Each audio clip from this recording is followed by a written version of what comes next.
Yeah, needless to say, it's been a disappointing couple weeks. There's no doubt about that. It's felt, every part of our team and our program feels that disappointment. Tonight, I thought our guys came out and played with the kind of energy and the kind of effort and the kind of approach that we should expect, and they played to our standard in that way, coming out of the gates. I was proud of that fight. They've responded well this week to a really, really disappointing game at Baylor because we didn't have that, and I'm proud of that. I'm proud of the way they've stuck together. I'm proud of the way that they're working. I'm proud of the way that they care. We didn't make enough plays in the second half, and the end of the first half, second half, we didn't make enough plays to get over the hump tonight. Certainly it was frustrating because some of the mistakes that we made felt very controllable. And not only did they hurt us from converting offensively, they led to baskets on the other end. And that's where the game gets away from you. The offensive board for Kansas was a little frustrating there to start the second half, and at times because we get them to miss and we couldn't clear some defensive rebounds. Again, the way we finished the first half and some of those aspects of the second half, I'm very well aware of it. There's a lid on it for us right now. It just is. We're not making shots. We're not converting well. Even when we do get easy shots, it'll come off. It'll come off. We'll find our offensive rhythm again. We'll find our swagger again offensively, and I'm completely confident of that. Whatever the percentage is, what's the percentage of 4 games in a 30-plus game season? Whatever that is, I'm not going to do math in my head right now, but whatever that exact percentage is, that doesn't get to define our season. 4 games doesn't get to define this team's season. All right, how we deal with it and how we respond to it can define our team in a lot of ways, and that's the opportunity that we have in front of us. So, I told the guys, the only thing we have to do is continue to stay together, continue to work, continue to grow, and we can say thank you to 2 groups of people out there when this is all said and done. We can say thank you to the people that stuck with us and believed in us and kept supporting us, and we can say thank you to the people that didn't, because one of the greatest things in the world is proving people wrong. So we're not going to let 4 games define us. We're going to keep fighting. We're going to keep working, and this is a good basketball team, and we'll get our rhythm again offensively. If we continue to defend and fight, we're going to be in games like we were tonight, and eventually the lid will come off. Questions for Coach Dillon Mitchell? As a coach, how do you get the lid to come off? It felt like there were looks today that just rimmed out. Or we've obviously spent a lot of time this week on offense. A lot. We did. Well, we got into the lab. We broke things down. We worked on execution, not just of 5-man plays, but in small combinations. We're doing everything that we can think to do that's within reason of what our players can handle this time of year. So we're working our tails off in every way. I thought there was possessions where you could see our offense really taking a step with ball and player movement, with things freeing up, okay? And it's because it's been stagnant at times here over the last 2 weeks. You get some good looks and you don't convert them. Like I said, there's a lid on it right now. It will come off. It always does. And we have good players, so it'll definitely come off. They'll find their rhythm and their feel and their flow. Okay, I believe in that. And if it would have come off tonight just in a little way, I think we feel a lot different here. So we're not going to let things like this that happen over the course of a season define us or make us stop believing in what we're doing. But the answer, how can you continue to get the lid off, is keep working at the stuff you can control. And you can control your approach, you can control your belief, and you can control the work you do. And we're going to buckle into the work. We're not going to pout, put our head down. We're going to buckle into the work. I'll say this too. Guys, these are the best leagues in the country. The best leagues in the country. Teams that won national championships and gone through bad stretches in these leagues in the same season. Go look at it. Everybody goes through bad stretches in these leagues. Everybody. All right? It's part of the deal. You want to play at this level, it comes with it sometimes. We got to respond to it, and I believe my team will. You have a couple starters that are having rough stretches, as you mentioned. How do you tell shooters to keep shooting? Because it's human nature to be gun-shy, I would think, after missing a ton. You tell them to keep shooting, like I told them tonight. Keep shooting the ball. We believe in our guys. Take shots that are the kind of shots you shoot. Keep shooting the ball. kind of going off Chad's question, but more from the mental side of shooting. How do you go about getting that confidence back and inspiring your guys and just trying to remind them that they're in this? Yeah, I got no like trick here. Like there's no tricks. If there was a trick, I'd have pulled that trick out of the hat three games ago. Okay, you just get back to work. You stay together. You make sure that the things that define your identity, right? That you stay true to those. You continue to work with the only people that matter right now are the people in our locker room. You stay connected with those people, and then you work at the things that you can control. And there's a lot of stuff that we need to work on right now. And again, better shots tonight, I thought, than the last two games over the course of 40 minutes. It'll come off. And then we got rid of some of the poor. We got to generate some more easy baskets. It'll come off. I'm not going to sit up here and blame my players. I'm not going to we all got to get better, every single one of us. And we will. Bench rotation changed up a little bit. What did you think about C.J. Frederick, Josh Reed, and then Arrington Page making a bigger impact tonight? Yeah, listen, Connor Hickman has been dealing with a foot injury.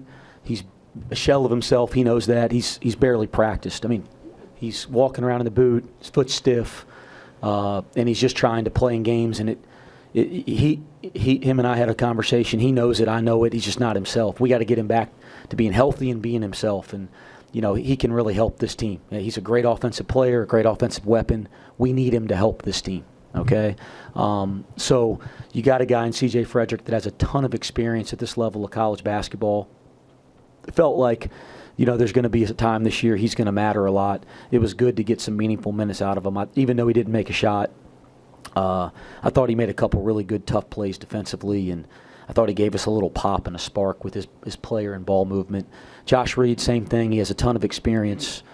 He's played in this league before and had some success. Certainly the tough physical stuff, he's a guy that does that at a high level for us, and I thought he did a nice job in his minutes tonight. Marshall, then Ryan.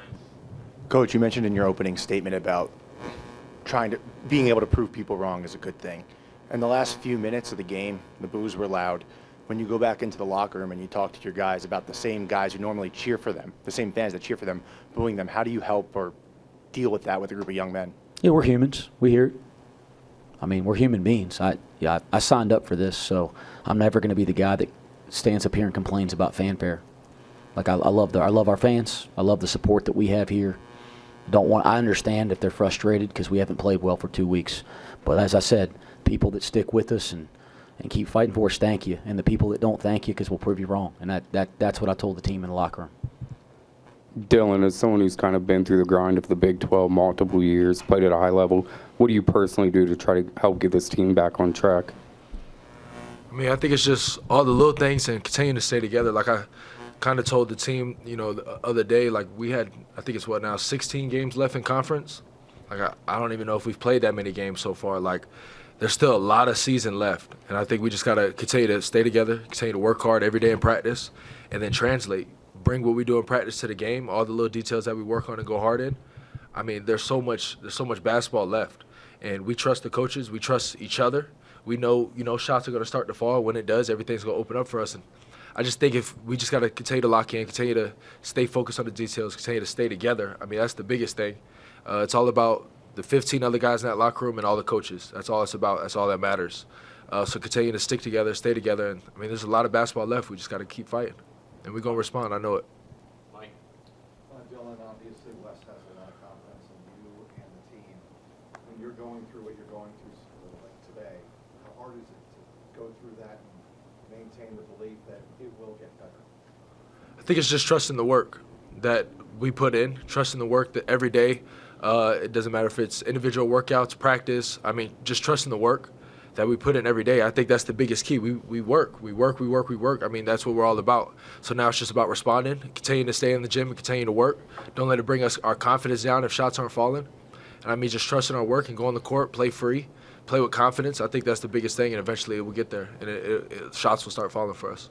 Dillon, how'd you feel like you responded coming off of the 0-point outing against Baylor? I mean, the 0 points didn't bother me. It was more of I didn't rebound the ball too well against Baylor. I think that's the one thing that kind of bothered me the most. So I think it just starts off with the intensity, just coming out, playing hard, not really overthinking the game and just letting the game come to me. And, so I wouldn't even say does not scoring bother me. It was more of, not rebounding the ball. That's something I want my identity to be, is rebounding. So not rebounding the ball as well as I needed to, that's something I was kind of frustrated with myself a little bit about. In the back. Yeah, anything specific either of you can ask specifically from the fans going forward with this Big 12 slate ahead? Yeah, we need you. Need you. You were great. I thought the energy in that building was great tonight. It was great against Arizona. We need a lot of support. Again, these leagues, and there's a handful of them in the country. They're monsters, and we've gone through a rough stretch. But we need people not to give up on us. As Dillon said, there's a ton of basketball left, and our team's going to get in the right spot. But we need as much help as we get. I thought we had that in there tonight. Last year, Jizzle came off the bench, Day started. Do you entertain any changes there, or is that more of a problem than it's worth?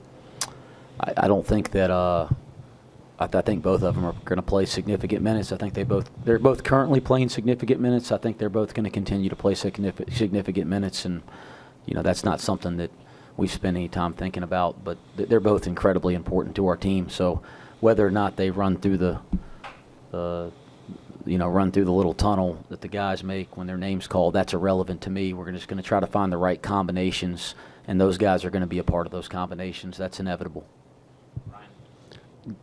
Wes, Dan had 7 points with 6:41 remaining in the first half. Who's this? Dan Skillings only had 2 shots the rest of the game. Is there anything that Kansas did to kind of take him away, or is it just him playing within the flow of the game? Yeah, I mean, like I said, everything's on the table for us offensively, and he's a guy. We got a lot of guys that are, not in their offensive rhythm, and a number of guys at the same time here over 2 weeks, which has been tough. Dan's not been one of those guys. He's generally a guy that you don't have to call a lot of specific plays for, because he just kind of finds shots and finds opportunities. We didn't have that in the second half. It'll probably be something we look at on the tape. Not the result you wanted, but holding a team like Kansas to 54 points, like how many positive nuggets is that for you guys, when you probably break this down later? We got back to defending and rebounding tonight. That needs to be expected. That was the disappointing part of Baylor. And we can't stop that just because we didn't get the result that we want. And again, little come off. We defend and rebound, we're going to be just fine. Dillon, was Kansas doing something defensively there to really kind of take away and make things a little bit troubling there on the offensive end? Obviously, with how the shooting went, were they doing something that kind of surprised you guys a little bit there? No, I don't think so. I think it's just all about us controlling what we control. I thought we had some down the stretch, some rough turnovers that was kind of our mistake. We had the control of it. We kind of made some turnovers, so I didn't think it was really anything they were doing. I mean, they got a great defensive team, don't get me wrong, like every team in the Big 12, but I kind of thought it was just us making some turnovers, maybe not making smart decisions on some plays. And really it was just down the stretch, those last 6 minutes or so in that second half. So, I mean, they're a great defensive team, but at the end of the day, I think it all comes down to us if we want to win, and just doing the little things that we work on in practice every day.